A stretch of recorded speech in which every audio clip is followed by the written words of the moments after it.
இப்ப சொல்றாருல, பெண்களுக்கு பாதுகாப்பு இல்லன்னு சொல்றாருல. பெண்களுக்கு யார் பாதுகாப்பு குடுக்கணும்னு சொன்னாலே மக்கள்கிட்ட கேளுங்கப்பா. மக்கள் வந்து தான்பா மெயினு.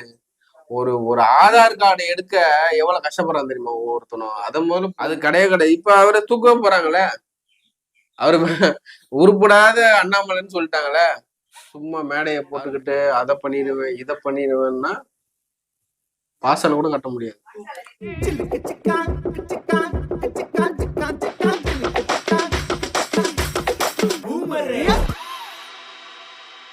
இப்போ அண்ணாமலை வந்து தளபதி மேல நிறைய கோரிக்கை ஒரு வித்தியாசமான அண்ணாமலையையும் சேர்க்காதீங்க. அண்ணாமலை வந்து செருப்பு போட மாட்டேன்னுவாரு, ஷூ போட்டுப்பாரு, சாட்டையெல்லாம் அடிச்சுப்பாரு.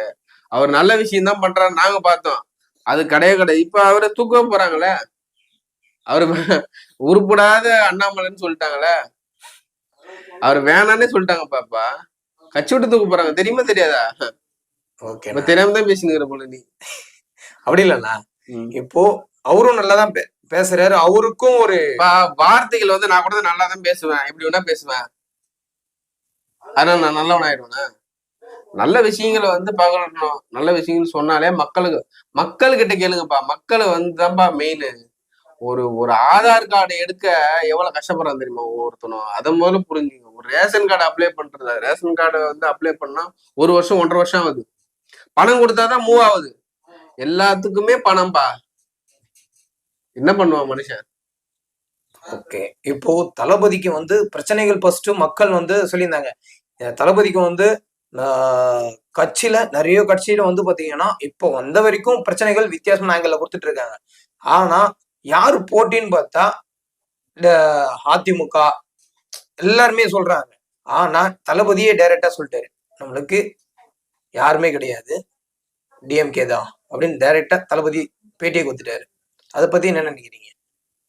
அதுதான் அவரோட தன்னம்பிக்கை. அந்த தன்னம்பிக்கையை பாராட்ட வேண்டிய விஷயம்தான். அதுக்குண்டான எஃபெக்ட் போடணும். மக்கள்கிட்ட ஒவ்வொருகிட்டையும் கொண்டு போய் சேர்க்க வேண்டிய கடமை வந்து அவரோட தொண்டர்கள் கிட்டதான் இருக்குது. நான் ஒரு உறுப்பினர் கார்டு போட்டேன்னா அவங்கள வந்து அவர் கண்காணிக்கணும். எதனால போட்டிருக்கீங்க, என்ன விஷயம் பண்ண போறீங்க, ஏதாச்சும் நன்மைகள், அவரு நல்லவரா கெட்டவரான்ட்டு பார்த்து அவங்களுக்கு ஒவ்வொருத்தரும் நல்ல பொறுப்பு கொடுத்து அந்த இடத்துல உட்கார வச்சு எந்த பிரச்சனையும் இல்லாம பண்ணா மட்டும்தான் அவரால் ஜெயிக்க முடியும். சும்மா மேடையை போட்டுக்கிட்டு அதை பண்ணிடுவேன் இதை பண்ணிடுவேன்னா வாசல் கூட கட்ட முடியாது. ஓகேண்ணா. இப்போ அதே நேரத்துல பாத்தீங்கன்னா ஒரு பெண்மணி ஒரு கேட்டிருக்காங்க, உதயநிதிக்கு வந்து எல்லாம் விளையாட்டுத்துறை அமைச்சர் எல்லாம் போஸ்டிங் இப்பவே தந்துட்டீங்களே, துணை முதலமைச்சர் வரைக்கும் தந்துட்டீங்க, எப்படி தந்தீங்க, யாரை கேட்டு தந்தீங்க, அவர் என்ன பண்ணிருக்காரு மக்களுக்கோசம், இந்த போஸ்டிங் அவருக்கு தரலாமா?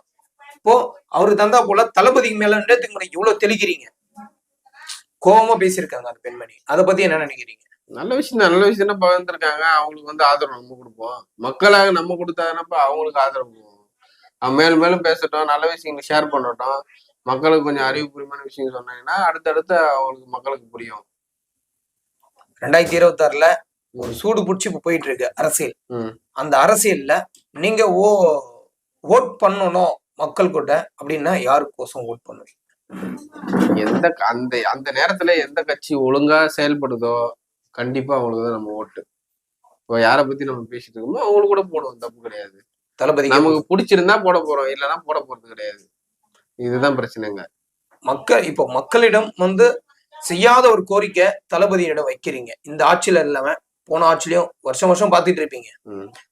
அந்த தளபதிக்கு கோரிக்கை கேட்கவா? தளபதி கிட்ட கோரிக்கை என்னன்னா, எந்த ஒரு நிர்வாகியுமோ அவங்க கிட்ட வேலை பார்க்கறவங்க தவறு பண்ணனா உடனடியா பணி நீக்கம் செய்யணும். ஒரு இடத்துல லஞ்சம் இருக்குன்னா பணி நீக்கம் செய்யணும். எல்லாத்தையுமே கண்காணிக்கணும். நல்ல ஒரு தலைவரா ஒரு புரட்சி தலைவர் எம்ஜிஆர் மாதிரியும் புரட்சி தலைவர் அம்மா மாதிரியும் இருந்தாங்கன்னா நல்லது. அதோட முக்கியமான விஷயம்னா காமராஜர் மாதிரிலாம் அவர் வர முடியாது. சரிங்களா? காமராஜர் வந்து ஒரு கடவுள் இடத்துல அவர் கொண்டு போய் சேர்க்கணும் மெயினா. அதனால அவர் அந்த இடத்துல சேர்க்க முடியாது. இவங்க கூட சேர்த்துக்கலாம். ஏன்னா இவங்க எல்லாம் நடிகர்கள், அவங்க கிட்ட பணம் இருந்தது, படபலம் இருந்தது, மனபலமும் இருந்தது. இதெல்லாம் கொண்டு வந்து இவங்க கூட தான் இவரை வந்து கம்பேரிஷன் பண்ண முடியும். அதனால ஒரு விஷயம் நடக்குதுன்னா அது சடனா வந்து கோவப்படுற தலைவரா அந்த இடத்துல இருக்கணும். அந்த யோசனைகள் கொண்டு வந்து மக்களுக்கு நல்ல கருத்து. இப்ப சொல்றாருல, பெண்களுக்கு பாதுகாப்பு இல்லைன்னு சொல்றாருல, பெண்களுக்கு யார் பாதுகாப்பு கொடுக்கணும் நீங்க சொல்லுங்க.